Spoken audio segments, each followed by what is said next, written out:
escogidos, elegidos y predestinados. Si usted es un escogido, un elegido o un predestinado, usted lo va a saber en esta mañana preciosa. Amén. Amén. Mateo 22:14 dice: porque muchos son llamados y pocos escogidos. ¿A quiénes escogió Dios? A los que Él quiso escoger. Amén. Así de sencillo. Dios escogió a los que Él quiso, lo dice la Biblia. En Marcos capítulo 3, versículo 13 y 14, dice: después subió al monte y llamó así a los que Él quiso y vinieron a Él. Verso 14 dice: y estableció a 12 para que estuviesen con Él y para enviarlos a predicar. Fíjense que Jesús subió al monte y llamó a los que Él quiso, y a los que llamó los estableció. ¿Para qué? Para enviarlos a predicar. Sube. Esa palabra se refiere a una parte alta. Jesús quiere que sus escogidos suban alto a donde Jesús está, para que podamos ver su gloria. Amén. En Juan capítulo 17, versículo 24, dice: Padre, aquellos que me has dado, quiero que donde yo estoy, también ellos estén conmigo, para que vean mi gloria. Es decir, para poder ver la gloria de Dios, hay que subir alto donde Él está. Dice claramente: para que vean mi gloria que me has dado, porque me has amado antes de la fundación del mundo. En Marcos 3:13 dice que después subió al monte y llamó a los que Él quiso y vinieron a Él. En otras palabras, los apóstoles aceptaron el reto y subieron, no se quedaron abajo. ¿Ok? Hoy en día es igual. Si Dios te escogió, te eligió y te predestinó, ¿verdad? Y no solo eres un llamado, sino que eres un escogido, un elegido y un predestinado. Jesús te dice: sube, sube. ¿Sube para qué? Para que te sientes con Él. ¿Dónde? Efesios 2, capítulo 5 y 6 dice: aún estando nosotros muertos en pecado, nos dio vida juntamente con Cristo. Por gracia soy salvo. Recuerden que la palabra gracia significa favor inmerecido. Es algo que tú no te merecías, pero que Dios te lo regaló porque Él es bueno y Él quiso hacer eso contigo y conmigo. Dice el verso 6: y juntamente con Él nos resucitó y asimismo nos hizo sentar en los lugares celestiales con Cristo Jesús. Así que si tú eres un escogido, un elegido y un predestinado, como lo dice la Biblia, entonces tú debes de tener ciertas restricciones en tu vida. Porque la Biblia dice en Mateo capítulo 7, versículo 13 y 14: entra por la puerta estrecha, porque ancha es la puerta y espacioso el camino que lleva a la perdición, y muchos son los que entran por ella. Verso 14 dice: porque estrecha es la puerta y angosto el camino que lleva a la vida eterna, y pocos son los que la hallan. Porque muchos son llamados y pocos son escogidos. A muchos se engañan con la oración de fe. En todas partes donde tú vas: ay, mire, es una oración de fe, y hacen hasta aplauso, un aplauso, porque se entregó un alma, se salvó un alma. Eso es mentira, mi amado hermano. Engañan a la gente, porque ellos fueron también engañados de la misma manera. La Biblia es clara cuando te dice que para tú poder ser salvo necesitas leer Marcos capítulo 16, versículo 16, donde Jesucristo dijo: el que creyere y fuere bautizado será salvo. Amén. Entonces, ¿qué tienes que hacer? Creer, sí, por supuesto, y bautizarte. ¿En qué nombre? En el único nombre dado a los hombres debajo del cielo en el que podemos ser salvos, porque en ningún otro hay salvación, porque no hay otro nombre debajo del cielo, dado a los hombres, en el que pueden ser salvos. Solamente un nombre, Jesús. Por eso el apóstol Pablo lo dijo en Romanos capítulo 10, versículo 9, que esta gente que no conocen, tuercen ese versículo. Dice Pablo allí, que si confiesas con tu boca que Jesús es el Señor y lo crees en tu corazón, serás salvo. ¿Ok? Si confiesas, escucha bien, si confiesas con tu boca, que vas a confesar con tu boca que Jesús es el Señor. Y 3 versículos más abajo, el mismo Romanos 10:13 dice, todo aquel que invocare el nombre del Señor será salvo. ¿Y cuál es el nombre del Señor? Filipenses 2:11 dice que toda lengua confiese que Jesús es el Señor. Entonces, Pablo tiene razón cuando dice, si confesares con tu boca que Jesús es el Señor y lo crees en tu corazón, serás salvo. Porque todo aquel que invocar el nombre del Señor, y el nombre del Señor es Jesús. Ahora le preguntamos al apóstol Pablo, Pablo, ya que tú nos dices que confesemos con nuestra boca que Jesús es el Señor y que todo aquel que invoque el nombre del Señor será salvo, una pregunta, apóstol Pablo, ¿dónde lo invocaste tú? En tu vida y en tu ministerio, en tu vida espiritual, ¿dónde lo invocaste? Vámonos a Hechos capítulo 22, versículo 16. Dice la Biblia que cuando a Pablo lo bautizó Ananías, le dijo, ¿por qué te detienes? Levántate y bautízate, lava tus pecados invocando su nombre. Allí en el bautismo es donde tú vas a invocar el nombre, que es sobre todo nombre, no los títulos.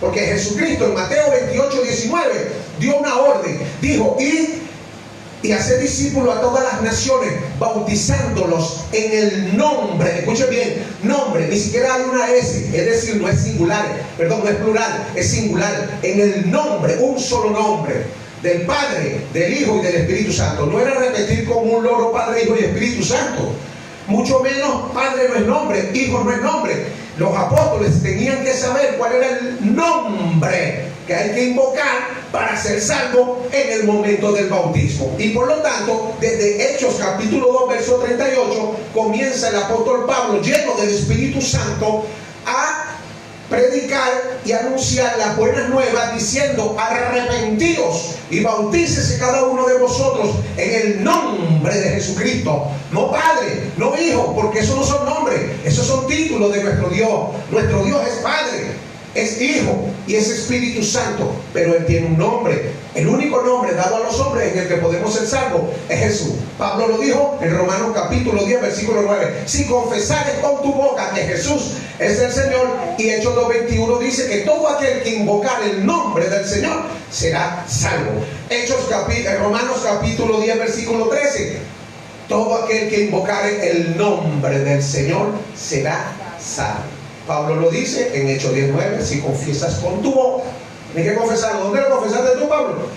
En el bautismo. Hechos 22:16. Ahora, ¿por qué te detienes? Levántate y bautízate.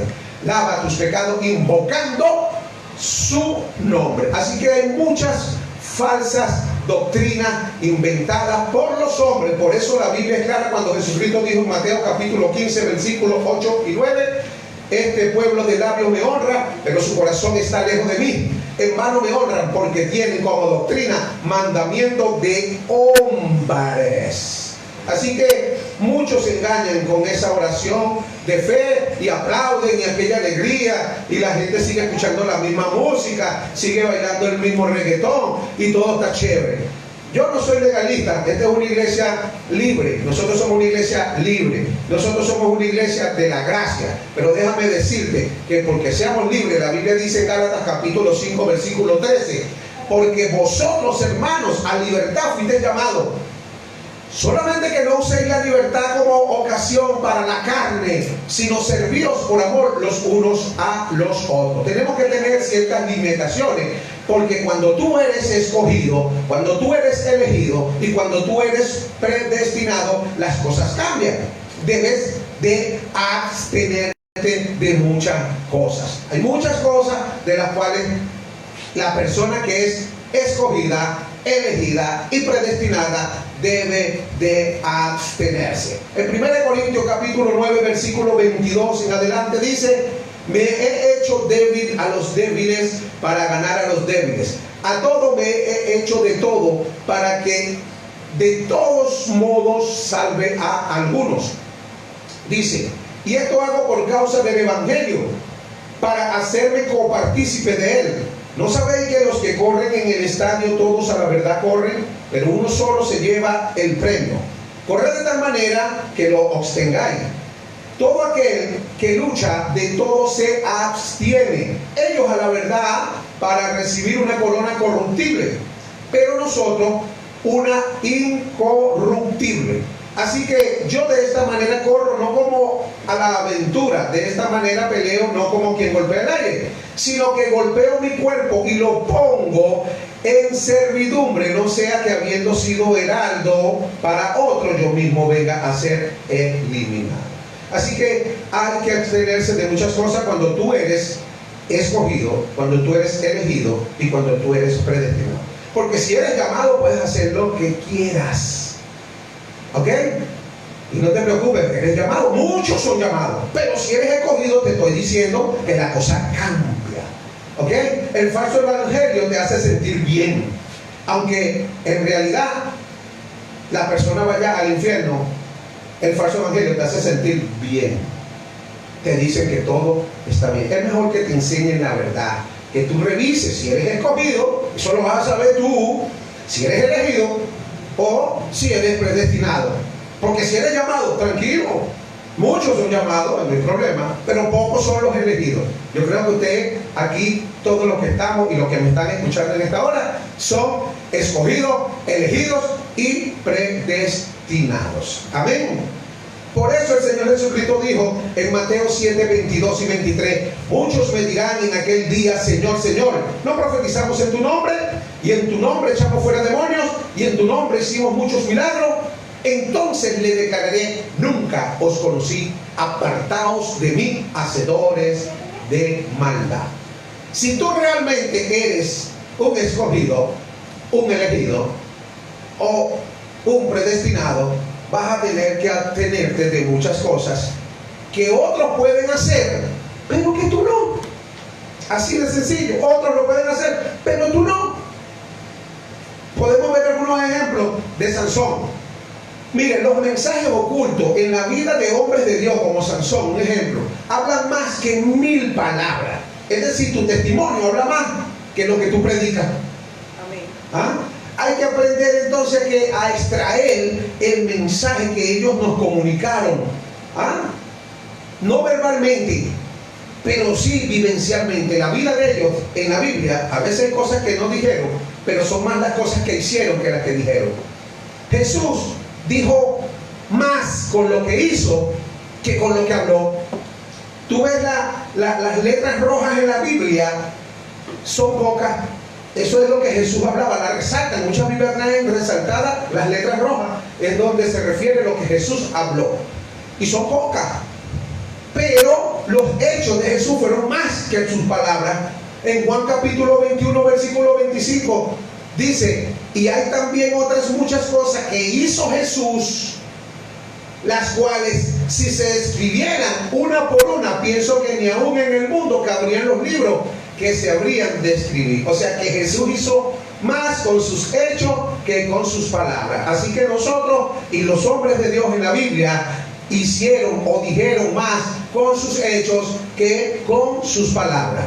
Usted dice más con lo que hace que con lo que habla. Amén. Veamos un ejemplo entonces de Sansón en la Biblia. Aquí podemos detectar varios mensajes que Sansón nunca habló, pero que fueron muy importantes para nosotros hoy día porque tú sabes analizarlo y sabes extraerlo. Cuando tú creces, cuando tú subes, como dijo Jesús, sube. Yo sé que aquí hay mucha gente que ha subido, porque la Biblia dice en Proverbios 4:18 que el camino del justo es como la luz de la aurora, que va en aumento hasta que la mañana es perfecta. Y muchos de nosotros empezamos con fallo de conocimiento, como empieza todo el mundo, pero en el caminar vamos aprendiendo, porque Dios va a ayudarnos a crecer cada día más y a subir de nivel. ¿Ok? Cuando yo estaba más pequeño en conocimiento bíblico, yo peleaba siempre con Dios, porque yo no entendía por qué en la Biblia Dios mató a 2 pentecostales como Ananías y a Zafira por mentiroso. Pero entonces yo me ponía bravo a pelear con Dios, pues yo le decía, ¿cómo es posible que Rahab la ramera, una prostituta, también fue mentirosa, y ella, aparte de haber sido mentirosa, prostituta, cananea, es decir, gentil, mundana, pagana, que adoraba a dioses ajenos, Dios la perdonó y la puso de paso en Hebreos capítulo 11 como una heroína de la fe? Esa era una batalla que yo tenía con Dios siempre. Pero cuando empecé a entender y a comprender más las escrituras, que me fue revelado, le pedí perdón a Dios de rodillas llorando, Señor, perdóname. Hice como Job, al principio culpaba a Dios, Jehová quitó, y después al final, Señor, yo ni siquiera sabía lo que decía. Ajá. Porque es que es verdad, todos comenzamos de una manera y después aprendemos. Resulta que la ramera, allá en Jericó, cuando entraron los espías, ella los guardó, los escondió, mintió para salvarlos. Uno de ellos se llamaba Salmón. Una vez que llegaron, conquistaron a Jericó y destruyeron toda la ciudad, mataron a todo el mundo, solamente ella y su familia quedó viva. Y se fue a vivir con los israelitas. Imagínate tú la prueba que tendría esa mujer cuando que los israelitas eran lo que se llama religiosos al extremo, tanto que Pedro tuvo Dios que mostrarle un lienzo y decirle, Pedro, mata y come, y le, Señor, ninguna cosa inmunda ha entrado por mi boca, porque él no quería ir a predicarle a los gentiles de la casa de Cornelio. Eso está en Hechos capítulo 10, donde los gentiles fueron bautizados en el nombre de Jesús. Ahora, ¿qué pasa con esto? Porque los judíos israelitas veían de lejos, como gallina que mira sal, a los gentiles. Y esta mujer se fue a vivir para allá. De paso, se enamoró de Salmón, el espía que guardó, que escondió. Se casaron, tuvieron un hijo llamado Boz. Luego Boz, dice la Biblia, que se casó con una mujer llamada Ruth. Ruth tuvo un hijo llamado Isaí. Me imagino que ni siquiera la misma Rahab murió de abuelita, viejita, y no supo por qué Dios la perdonó, por qué Dios la salvó, porque Dios hizo todo lo que hizo por ella. ¿Ah? Pero resulta que nosotros, leyendo la Biblia, extraemos el conocimiento de las cosas, de los hechos que aparecen allí. Entonces mira, Boz, el hijo de Rahab la ramera, se casó con Ruth, y Ruth se casó, tuvo un hijo llamado Isaí. Isaí tuvo un hijo llamado David, que muchos conocen al rey David, el que mató a Goliat, y resulta que Jesucristo es descendiente de David, es decir, de esa mujer prostituta, ramera, cananea. Dios la limpió, Dios la restauró, Dios la lavó, y era escogida, era llamada, era elegida con un propósito, el cual ella tal vez nunca supo. Tal vez tú tampoco sabes para qué Dios te llamó, para qué Dios te escogió, ni para qué Dios te predestinó. Pero lo único que te digo es que si Dios te escogió, Dios te llamó y Dios te predestinó, es porque hay un propósito contigo, y no ahorita nuevo, es de antes de la fundación del mundo. Amén. Entonces, nosotros vemos claramente que Sansón, ¿verdad?, tiene muchas cosas que enseñarnos. Punto número 1. Usted debe saber que los propósitos divinos para los escogidos, elegidos y predestinados demandan restricciones. Jueces capítulo 13, versículo 7 dice: y me dijo, he aquí que tú concebirás. Esto se lo dijo el ángel de Jehová a la mamá de Sansón, y darás a luz un hijo. Por tanto, ahora no bebas vino ni sidra, ni comas cosa inmunda, porque este niño será nazareo a Dios desde su nacimiento hasta el día de su muerte. Así que la mamá de Sansón tenía una responsabilidad de crear a su hijo, criarlo, ¿ok?, amamantarlo y enseñarle: hijo, no te puedes afeitar, no te puedes cortar el pelo. Mamá, pero ¿por qué los demás se afeitan? Se tiran unos cortes así que se hacen un rayo en la cabeza, se raspan por aquí hasta las cejas, se saca una línea, algunos se la sacan. Mamá, ¿y por qué yo no? Porque tú eres un elegido, porque tú eres un escogido, porque tú eres un predestinado. Tú no puedes hacer lo mismo que hacen ellos. Ahora, ellos son llamados, pero tú eres escogido, tú eres elegido y tú eres predestinado. Ajá, mamá. Y mucho, me imagino que los amigos de Sansón, ¿te va a echar uno? ¿No te va a echar uno? No, no puedo. ¿Por qué no puedes? No, varón. Dios se le presentó a mi mamá antes que yo naciera y le dijo que no podía beber vino, ni podía beber sidra, ni podía cortarme el cabello. ¿Por qué? Porque soy una persona escogida, porque soy una persona elegida y porque soy una persona predestinada. Amén. Si usted no entiende eso, nunca podrá cumplir con la voluntad de Dios. Aleluya. Hay cosas que tu llamado, tu asignación de parte de Dios, que Dios te ordenó, no te permiten hacer. Y si usted no se da cuenta de eso, usted va a poner la torta, va a regar todo el tiempo la torta constantemente. 1 Corintios capítulo 10, verso 23 dice, todo me es lícito, pero no todo conviene. Todo me es lícito, pero no todo edifica. Yo le he explicado a ustedes que para mí es lícito ir a una discoteca. Yo puedo ir, en la Biblia no dice que no vaya, pero yo tengo un llamado y soy escogido, soy elegido y soy predestinado. Segundo, como les expliqué el otro día, que los pasos del malandrito que utilizan hoy día son diferentes a los de breakdown que utilizamos nosotros en nuestra época. Entonces yo me prefiero no ir. ¿Por qué no va, pastor? Si todo el mundo va, yo he visto evangélicos que van, ellos son llamados. Pero si usted es escogido, si usted es elegido y usted es predestinado, usted tiene que abstenerse de algunas cosas. Yo no lo critico, yo lo veo, baila, brinca. Está bien, yo sé que tú eres un llamado, porque si tú fueras un escogido, un elegido o un predestinado, déjame decirte que Dios mismo se encargaría de hacerte entender que eso no es para ti. Amén. Alabado sea el nombre de Jesús. José en Egipto huyó de la mujer de Potifar. ¿Por qué huyó? Si un hombre, según lo que nosotros conocemos por la cultura, el que arranca a correr a una mujer que se le desnude, tiene que ser homosexual, según la cultura machista de los hombres. Pero José entendía claramente que él no era ningún homosexual, sino que José sabía que tenía un llamado a ser ¿qué? Escogido, elegido y predestinado. Así de sencillo. Así es usted y así soy yo. Si a usted se le pone una situación de esa manera, usted tiene que acordarse de que usted es un elegido, de que usted es un escogido y de que usted es un predestinado. Si usted siente que tiene un llamado de Dios, una asignación divina, usted tiene que abstenerse de ciertas cosas. La segunda cosa que descubrió Sansón fue que él tenía mucha fuerza. ¿Y cuándo la descubrió? Cuando se vio en peligro, en dificultad, cuando lo iban a matar. ¿Ven? Usted nunca puede pasar a otro nivel si no tiene prueba. Así de sencillo. Nosotros los evangélicos muchas veces nos quejamos de las pruebas. Ay, la prueba no es para matarte. La prueba es para bendecirte, para Dios mostrar su gloria. Fíjense ustedes lo que dice Jueces capítulo 14, versículo 5 y 6. Dice, y Sansón descendió con su padre y con su madre a Timnat.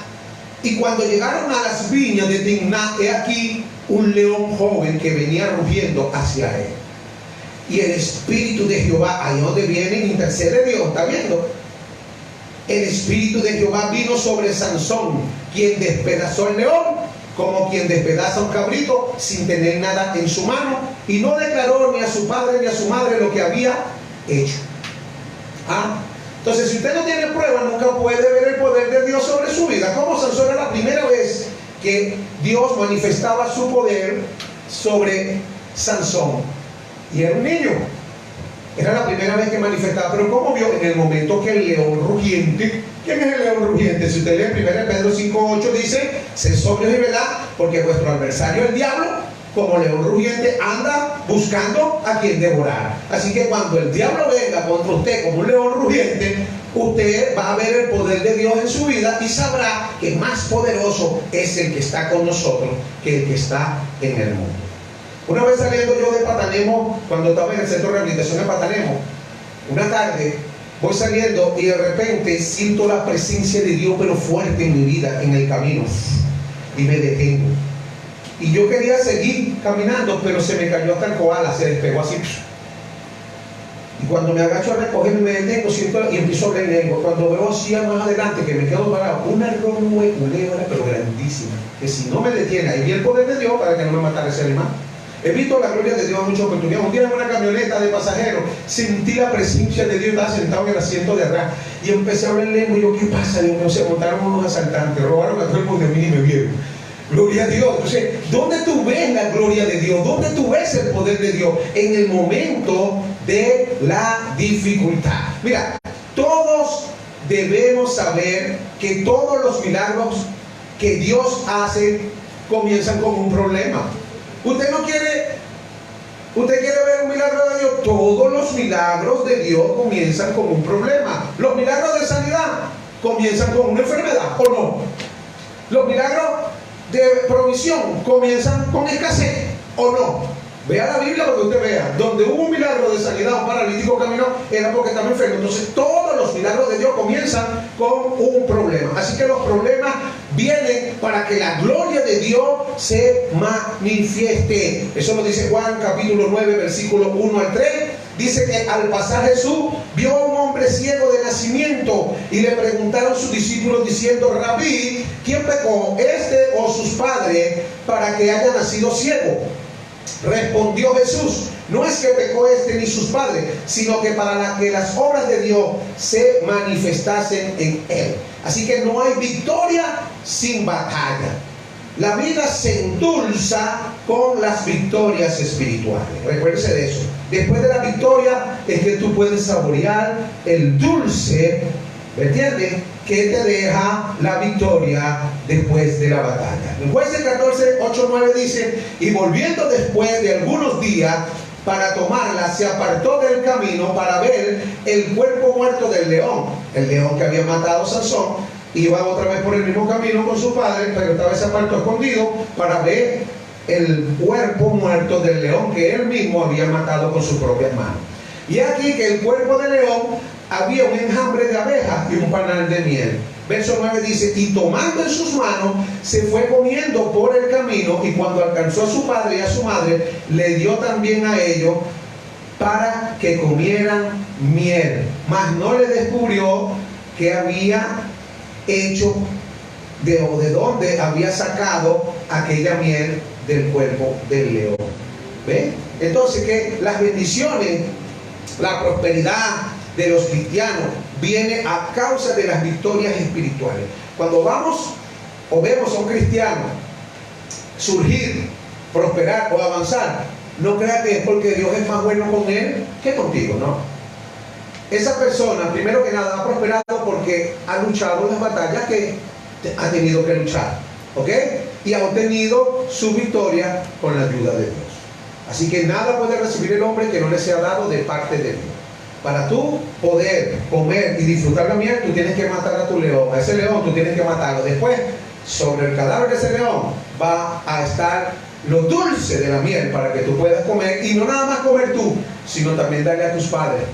Porque nadie da lo que no tiene. Una persona derrotada no puede compartir con nadie. Una persona sin recursos no puede hacer nada. Y eso lo sabemos nosotros, que peleamos batalla y batalla tras batalla. Y hemos venido avanzando, sobreviviendo gracias a las victorias espirituales. Por eso la Biblia dice: si el justo con dificultad se salva, ¿qué dejará para el impío? O sea, si usted batallando, luchando, haciéndolo bien, a veces no está como usted quisiera, imagínese usted si usted se pone a hacerlo mal. ¿Ah? Peor. Entonces tenemos que seguir peleando la batalla hasta que llegue el momento. Hay muchos hombres de Dios que hoy día están en otro nivel económico, en otro nivel ministerial, pero esa gente, si tú te pones a ver, han tenido batallas grandes que han conquistado una tras otra, vez tras vez, y no es de 2 días ni de 3 días, sino de años. Tú te pones a analizar a mucho.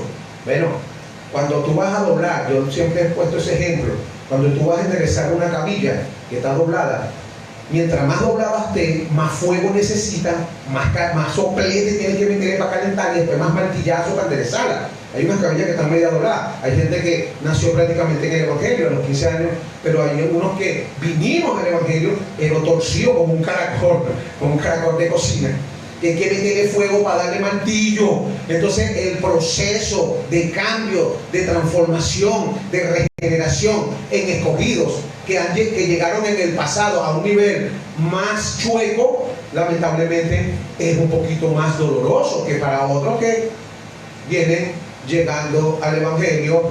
¿De dónde? Del colegio